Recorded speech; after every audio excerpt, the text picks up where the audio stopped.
Whoa, it's a terrific Tuesday. It's Rumor Innuendo. I'm Dominic D'Angelo of adfreeshows.com, SEScoops.com, One True Sport, and I'm here with Robert Karpelis, WE Creative _ish. Robert, before we get to anything, congratulations are in order. Your Florida Panthers are the Stanley Cup champions. Congrats, man. Congrats. I hate you so much. Shout out to listener of the show, friend of mine, Adam Goodman, for making a Joe Hendry inspired sign that made it onto the broadcast last night. It was trending all over the world. Yeah, so Joe Hendry is a global phenomenon now in even a tier 4 sport like hockey. Wow. But there's only one program that was on last night that was worth watching, and that was Monday Night Raw. Man, yeah, we talk about believing in Joe Hendry. We got to talk probably about Bo leaving in Bo Dallas. But we'll get to that. This whole show is going to be just circled around covering Raw. I basically watched all of it. A lot to talk about on this episode, which I thought was fantastic. But let's get to it, Robert. Let's give a couple shout outs here today. First, Real MO says Bo leave. Mike Malario, today's episode should just be Dominic wearing a creepy mask and talking to himself. That happens on more than one occasion, Mike. Let me just tell you, whether it's aired or not. So, Trey Owens, when Liv and Dom kiss, that pop will be huge in the crowd reaction. LOL. So yes, and as Antonio Santos says, happy Tuesday. Guaranteed Judgment Day was looking at a Blue Chew demonstration on Dom's phone. Awesome. All right. What was awesome too was Monday Night Raw. We're going to try to cover this in chronological order, and I just want to make sure we cover all the highlights of it though too. But Robert kicked off with Drew McIntyre cutting a promo. Pretty darn captivating. Has the bracelet of CM Punk and basically stated what his intentions were with Punk and everything like that. What'd you think, Drew, kicking off everything here? I mean, it was a smart decision to start Raw with one of your big names, because again, you were up against theoretically a large sporting event, and you want to make sure that when people are seeing something of significance, Drew's promo I thought was really well done. The continued manifesto of, you guys cheer CM Punk after everything he's done to me, including cost me my opportunity to win the title in front of my home country in a match I dedicated to my sick wife, and you people still want to cheer him instead of cheering me. So I like that. I liked the friendship bracelet that they held up there. I like the inclusion of Larry the dog, making this feel slightly more personal, if that's even possible. Drew is single-handedly carrying this story since Punk is not going to be on TV now for another little while. Great moment with the two of them on SmackDown. Great return of Drew, and then Drew appearing later on in the show, demanding that he get put into a Money in the Bank qualifying match. Also really, really fun, because he's like, well, this doesn't make sense. Well, then explain to me why Seth Rollins is getting a title shot. I like that. I like that you're using the rules of the universe that you are in to try to make sense of it. McIntyre's operating just on a different level. Really, really incredible job by Drew. And when they finally do get this in the ring, which we know probably won't happen till SummerSlam, going to be amazing. It's going to be really great stuff. Robert, what do you kind of think, though? Who's the babyface? Who's the heel in the end game of it all? Are we going to get that definitive kind of lineation between these two? Delineation? Or what? No. This is Punk. Punk is the babyface. The crowd is super into him. He's selling merchandise. He's white hot. Drew is a great, strong heel. Absolutely. There's no reason to dislodge him. And I think if you look at the hierarchy of what they have on Raw, you've got Punk once he's back. You also have Jey Uso, who you're able to heat up. You have Sami Zayn, who you're able to heat up. You have Seth Rollins, who's still got a lot of runway to go. So there's no reason to panic and try to pivot Drew into a babyface role. He's a guy that, yes, in Scotland, they're going to cheer for him in that one-off environment, but across the board, this jilted, bitter, angry, motivated heel Drew McIntyre is the best version of Drew McIntyre. I completely agree. And like, Punk is a lot of fun as a babyface when he's able to kind of have the handcuffs off, and he's kind of had a lot of freedom to do that stuff. And it'll be interesting to see once he's able to actively wrestle too. Him and Drew mix it up like that. It's going to be a lot of fun. I think you can carry this feud on for quite a while still, even after the fact. I mean, at this point, maybe the least interesting thing that CM Punk can do is wrestle a match, which is fine. It's not, we're not in like Jericho territory. No, not by any sort. Viably speaking, Punk is like, he's going to be okay in the ring. It'll be a good match. There's always the risk of, oh no, is he going to get hurt? And are we going to see this? And then he's gone for a while. Yeah, that's what you don't want to have happen here. So we continue on with Raw. The Miz is on commentary, not Pat McAfee. And apparently, I thought it was all storyline based, but according to Wade Keller, PW Torch, there was like a family emergency that Pat McAfee had to handle. So that's why he was not there. So hope all is well with Pat. But opening match, we had Braun Breaker taking on Ludwig Kaiser. And fun bout. Obviously, Ludwig got to cut a promo a little bit beforehand, which was good. But we also have Sheamus getting in the mix, and then Braun just annihilating everybody. It seemed you were just talking about some big baby faces. Are they making Braun a big baby face coming off this unstoppable kind of Goldberg like run of his starting off here? I think they're right now. Braun Breaker is neither fish nor fowl. Mm-hmm. He is a weapon that they could point in any direction. He's just a dude who wants to win. Yeah. And that's an interesting character. It's a little Austin-esque in the sense of you are a babyface or a heel depending on who you are up against. The fact that he straight up murdered Ricochet makes him a heel. Yes. The match with him and Ilya Dragunov, he was the heel, but by a narrow margin. Mm-hmm. In there with Ludwig Kaiser, it was a chance to see what kind of babyface reaction he might get, knowing full well that Sheamus was going to play a part at the end. It's unfortunate. There's some rumored innuendo that Ludwig Kaiser injured himself at some point in time during this. We don't have the specifics of that yet. So it's a little early to want to, jump and have a knee-jerk reaction. And, was Braun being unsafe, or was it Sheamus, or at what point did Kaiser get hurt? How long is he going to be out? We don't know. Hopefully it's not too serious. I think Kaiser is really incredible, and it shows the versatility within these stables.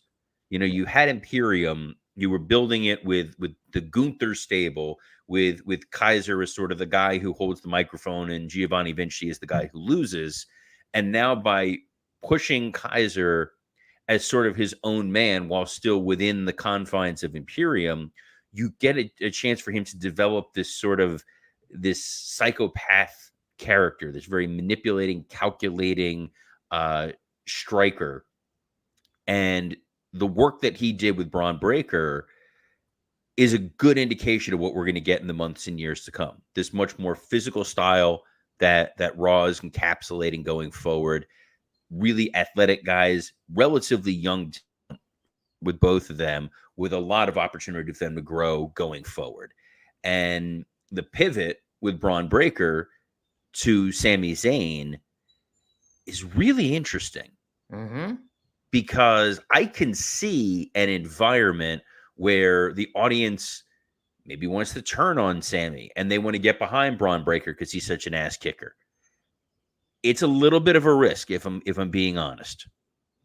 Yeah, I agree too. I think you're going to be walking a fine line between those two, because Sami is a good baby face, and I think he's done a credible job as the Intercontinental Champion. But like, Braun's pretty hot right now, pretty damn hot. And so putting him in that situation at Money in the Bank, one-on-one, it's going to be pretty, I'm intrigued by it. Don't know how this is going to pan out for either of them. I think it's a positive feud for both of them, but ultimately, where are they going to land at the end of it? Does kind of go back to the booking from Clash of the Castle, why I had thought that Gable was going to be the one to win.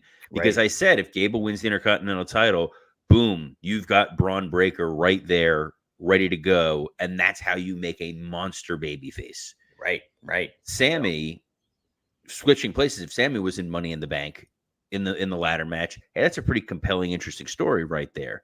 Instead, you're getting Sami Zayn, Braun Breaker. I think it'll be a very good match. I'm just really curious how that audience is going to react. Yeah, yeah. It is going to be very curious about that. Damian Priest confronts Dom. Let's never do that popping noise again. That's just no. This isn't like you're not a Foley artist. This isn't a radio show from the 1930s. Maybe it should be. Maybe that's what we're missing here. Maybe that's the niche. Just incorporating, sound effects, like old timey sound effects. I mean, the door behind you looks like one of those old timey sound effect doors. Doesn't even look like a real door. All right, we're gonna stop this. I apologize. What was next on Raw? Yeah, doesn't need Foley artist or Mick Foley. So we got Damian Priest. Could use Foley, by the way, on commentary. Miz on commentary. Yes, I like the Miz. I like him personally. I like him professionally. He is so obnoxious on commentary. It is rough. Well, I thought he fit better on commentary than he did in this tag team with R-Truth as the champs. Is that? The problem is he's obnoxious and grating as a character. When he's himself, like we saw on Miz and Mrs. or in other areas where he's a talking head, he's a good, captivating talker. The problem is when he's on commentary, he's breaking a couple of cardinal rules. One of the chief one, the one that I know Cole was probably hot about, is Miz during the Kaiser match immediately made it about himself. He's like, Ludwig Kaiser is a guy people don't like in the locker room. People didn't like me, and I won the world title twice. That is a good point. You got to put the focus on the stars and stuff like that. And, that everybody's done that from a color commentator standpoint for the most part. Miz. They do try to teach you that you got to not make it about you and your accolades. You're trying to elevate what's going on in the ring. It's kind of why Corey Graves is the best of all worlds, because he's a trained wrestler, but due to his injuries, he didn't really get a chance to accomplish a ton in the ring. So he has that sensibility of, I'm there to get you guys over. I don't need to remind you of my past glory. Right. I don't know if that was probably just the one-off, considering the Pat McAfee thing was a legitimate concern. So I didn't realize that was I really didn't see much on it. I assumed it was going to be something storyline related. Mm-hmm.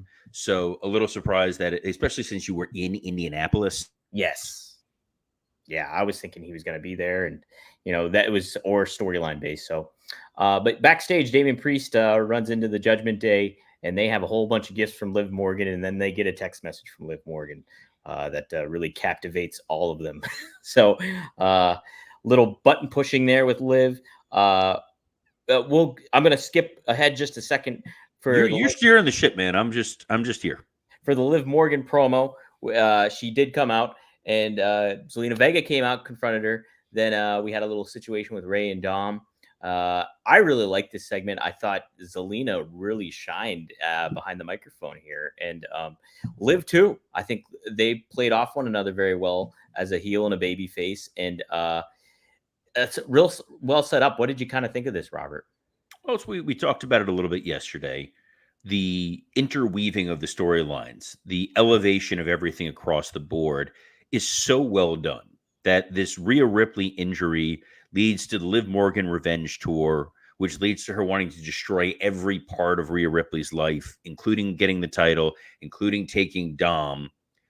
Dom intermixed in the LWO storyline, which involves his dad, and then you've got Zelina Vega there. So you can set somebody up as a lame duck challenger for Liv Morgan and not feel completely out of place. Mm-hmm. It's like Zelina Vega is going after Liv Morgan because she wants the title. Liv is seducing Dom. You've got Dom with Ray. Ray and the LWO want revenge on Carlito, who's now sort of part of the Judgment Day. The LWO are aligned with Braun Strowman, who's feuding with JD McDonough, which is also dealing with the Judgment Day. It's all sort of intermixed. It's elevating your mid card. It makes every segment matter. And it's when wrestling is done well, it is done really well. And it was fully encapsulated in that Liv Morgan segment. There was a little bit of the Attitude Era stuff going on in there, a little bit of innuendo more than rumor between what they were saying. I saw somebody had said, when here it is, Dre Owens had a comment. When Liv and Dom kiss, that pop will be huge and the crowd reaction. Yeah, you're getting to this thing where Dom eventually is going to succumb to Liv's wiles, her charms. And then when she breaks Rhea Ripley's heart by securing Dom, she can then break Dom's heart. And it makes her even more of a Jezebel, as Jim Ross would say. And you're furthering this idea that the Judgment Day is not going to be long for this world. Finn is trying to protect Dom from Liv. He's trying to keep Damian Priest motivated. He's trying to make sure that JD McDonough is ingratiated into the group. They're not sure if they want Carlito in there. It's really fun to see all the different levels to a stable that when it first came out was truly awful. Yeah. When it was the Edge stable, like it was cool at the moment. It was like, oh, we're turning Priest, we're turning Rhea, we're going to do something with them. And it sucked pond water for a very long time.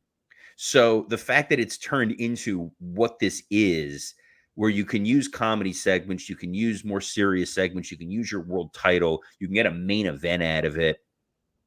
I absolutely love those aspects. Yeah, and it's a faction that carries across. They really put Raw on their back a lot of the times. It's the big crux of the whole show a lot of the time. So it really speaks to the value of them. There's a comment here from the Wrestling Old Head who said, "Is the crowd ready to cheer Dom?" They're going to want to cheer the moment when Dom kisses Liv. Because when Dom kisses Liv, my guess is you're going to get a whip pan over to Rhea and an immediate "you effed up" chant. Yeah. Like Dom will not be a baby face in this situation. He will look even worse. Yes. And that's why this is super fun. And like there was more layers added to this whole storyline later on in the show too. So jump there. What other layers? Damian goes in the back and out comes Liv Morgan out of the Judgment Day dressing room. Dom's not in there, but Finn Balor is. And sure enough, she got them a tag team title shot. And Finn is on the moon about it. Damian Priest is very skeptical, but happy for them. And it's kind of off to the races then. This is okay. Liv is sinking her claws, not just into Dom, but really putting the fracture between all these guys in the grand scheme of it all. So really interesting stuff going on there too, Robert. Love that. Love that Liv really is sort of this enchantress, temptress woman. The R-Truth of it all.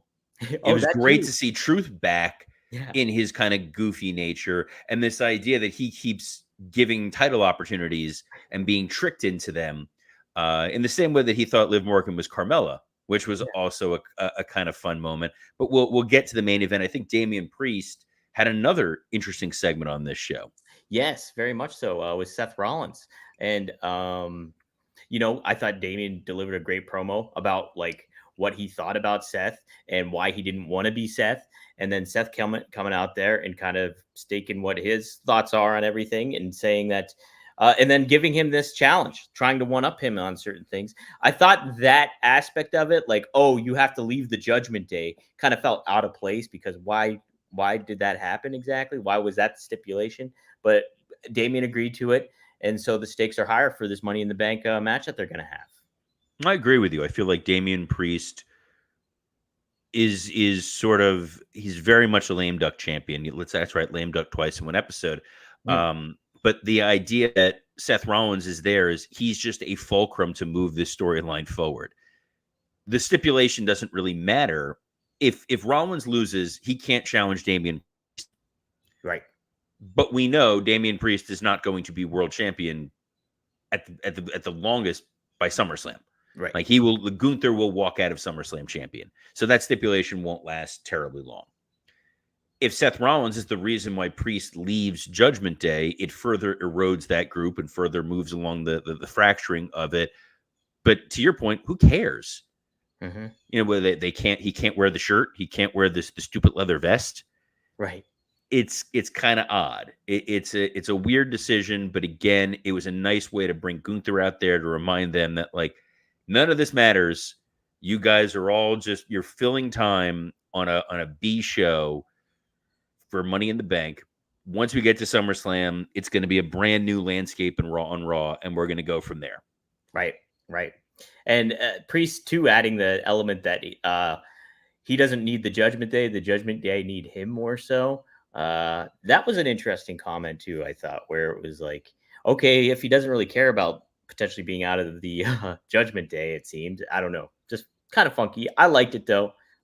Still intrigued by that matchup. It was fine, but it's funny because since I wasn't here last week to talk about Seth's return, and we talked yesterday about all the big news of what happened last week. Didn't even talk about Seth Rollins. That's how unimpactful it was. Wow, that's good. It was just he's just there, and it feels like he's a failsafe. That if they really think Damian Priest and Gunther is a terrible idea for SummerSlam, you can pivot to Seth to pivot to Gunther. I don't love that sort of pinball booking, but I feel like this is them in case ticket sales are soft or they're worried about whatever. It's in case of emergency, break glass, and there's Rollins. Yeah, I still think that they're gonna have Damian win pretty soundly at SummerSlam, at Money in the Bank against Rollins, whether it's by some sort of a mishap or he wins straight out clean. I think they have confidence in Damian. So, hey, you got to have confidence in Chad Gable because he defeated Braun Strowman and Big Bronson Reed despite what happened to him the week before. A beautiful moonsault he hit, and I thought this was interesting. And then this turned into the Wyatt Sicks kind of tease where Nikki Cross comes crawling out and hands Michael Cole a box that we'll later find out is a videotape that gets aired later on. But before we go to that, we had Chad get freaked out by all that, obviously, when it happened. And he comes running back to Otis and Maxine and Akira Tozawa and doesn't get what we expected from him. Otis blows him off. And Maxine is the one who says, hey, he's really hurt by what you did. And let me try to talk to him. What'd you think of this, Robert? There's a lot of words you just said there in a very short amount of time. That was quite the filibuster. The three-way match, Braun Strowman is not very good at the wrestling. He is very tall. He is very strong. He is a guy that I was mentioning this earlier in a group chat. I feel like WWE re-signed him to keep him from AEW, but there is no great plan for Strowman. It kind of felt like we were going to a Braun Strowman Damian Priest match at Money in the Bank, and then Paul Triple H Levesque sat back in his chair and just went, "Oh God, no!" And that's why we had to bring Seth at him off balls. I felt a little bad for Bronson Reed because he was down selling for about 5 minutes before that moonsault got hit. Yeah. But Gable was the right choice to put into the Money in the Bank match. I think he's got a lot of interesting kind of emotional beats going on. His almost getting murdered. And like we said, he was going to use it to pull on the heartstrings of in the enemy to try to lure them back in. And instead, we got that preview, that foreshadowing of Alpha Academy 2.0 of the Creed brothers and Ivy Nile. So it's going to work out. I think it's a really interesting way to get these guys all together. We'll see. The VHS reveal, Cole couldn't help himself. Like, he pulls it out to try to be spooked and then was like, kids, this is called a VHS tape. I thought he needed to do that, though. I thought that was good. Because it was the first thought I had. Like, I would have been like, kids, this is a VHS tape. Yeah. But it's like, no, you're supposed to be super freaked out by this group. You should be terrified, not cracking a joke about, can we find a VCR? By the way, you're in Indiana. Of course you can find a VCR. That's modern technology in them their parts. Do you still have a VCR? No, I wish I did. To be honest, I used to tape Young and the Restless a lot, so I don't get to do that anymore. I'm sorry. We're gonna. Well, what now? Young and the Restless. Anywho, let's get back to a different soap Look, opera. this show is not about Young. If anything, we acknowledge all my children. We recognize the greatness of that program, and that's it. The Young and the Restless. Look, I'm also looking at a VCR right now in my unit. Tribalism is in full effect right here. Yeah, no, I have the VCR because I haven't really had to backed up, but like I have my old N64. Ooh. And I feel like if I ever wanted to connect my N64 to the TV to play like No Mercy, I need the VCR. Yeah, you definitely. Or to watch this VHS tape where we got Uncle Howdy and Bo Dallas. Yes. And we didn't know where the Wyatt Sicks story was going to go. I did not have my money on a contemplative meditation on grief and loss. Yeah. Yeah. I thought it was really effective. I really, really liked this, Robert. I said it was fantastic in our group chat, but and I'm trying to not have recency bias, but this was amazing. Like, I thought this added layers. I thought it set them up for potential long-term storytelling when it comes to a lot of what we had initially here. And it didn't give you a whole lot besides that. There's more to expect and more to speculate on, which is what you want from a fan base right now with this storyline and with these characters. And they put the focus on the person, which I think is very key in this element, in this what you're doing here with this quote unquote horror storyline. I think it's very important that they did this, and I thought Bo was really captivating in this and showed his chops. So I'm excited for it, Robert. I think you humanized Bo Dallas. You made the story relatable. Ironically, one of the best storylines that they did on a broad spectrum, and many of the beats were absolutely cool, but this was the motivation that they used for Kane. Mm-hmm. If you go all the way back within confines of kayfabe, Kane was motivated by Paul Bearer to go after The Undertaker because The Undertaker was the cause of the death of his parents and what led to him being horribly scarred. And he was out for revenge and he was out for grief, and it turned him into this monster. The fact that you're tapping into a very real situation with Bo Dallas, and it's watching how he's processing this, and he's pulled these people in. It's really twisted. It's really interesting, and it's going to be really fun to see where this ultimately winds up. We, in the interest of time here, we've got we'll get to the main event, and then kind of wrap this sucker up. All due respect to the Karrion Kross Kofi Kingston match, which the quick note I will give, I like that Karrion Kross was like, "This is the 7th world champion I've beat," and you're just like, "Oh, glad someone's keeping tabs." Yeah, I like it. But I do too. The main event, the Judgment Day, JD McDonough and Finn Balor beating the Awesome Truth. Did you dig this? I dug it. I liked it. Thought it was appropriate. We talked about too how Awesome Truth was just not clicking as tag team champions. The dynamic between him and Miz seems really like not there as this Martin and Lewis tandem. And I really think Liv getting involved in the finish was great too. And good closing shot to end the show too, with her in between JD and Finn. Definitely speaks to what they have planned for Judgment Day moving forward. Glad to see that she was the weapon of choice here in this situation. Attacking R-Truth, I thought was a nice little touch. You needed to pay off the R-Truth constantly accepting tag title matches. You needed to put the tag titles on somebody that the company wants to do something with, because it's clear they were not interested in doing anything with Awesome Truth since they won this. They were white hot going into WrestleMania, and then it almost immediately fizzled out. So you need to reset, rebuild the tag division. You could potentially use Otis and Tozawa for a little bit. I think there's a couple different ways they can go, but it was a smart decision to put the titles on Finn and JD and put the titles on them because of Liv and how she has helped out every member of Judgment Day. This normally would have been where we do the Blue Chew ad, but we are running short on time, so we will get to it tomorrow. But right now, Dom, you got to tell us where else we can find you. Yeah, you can find me at rvdtv.com. Yesterday, the new episode dropped. RVD talks about earning the respect of Stan Hansen. He does touch upon cults and wrestling and a little bit of the Wyatt Sicks angle that's going on.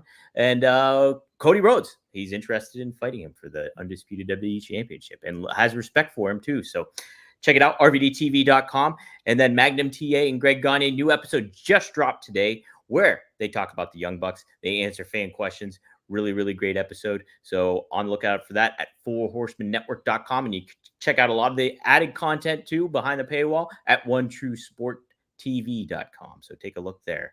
Robert, we did work in stiff as well.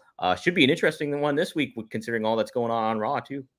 Oh yeah, we'll talk all the things Raw. I know that Scott and Dan are going to be going to Forbidden Door, so we'll be talking about that show on Working. So we'll be talking about that show here on Rumor and Innuendo every Monday through Friday at noon Eastern on a plethora of platforms, including the WWE Creative Ish underscore Ish X account, the Dominic D'Angelo X account, the SE Scoops X account, the Podcast Heat X account. Podcast Heat is who makes this show possible, as well as on YouTube on the Working Stiff, Rumor and Innuendo, and ad-free shows YouTube pages. We appreciate you guys tuning into us live, but if you miss us live, you want to go back and catch an episode, our podcasts are available in audio format on iTunes, Spotify, and wherever you get your podcasts. So on behalf of the still wearing his Knicks hat for some inexplicable reason, Dominic D'Angelo, I'm Robert Karplus. Best of luck in your future endeavors. And don't you dare doubt Victor Newman.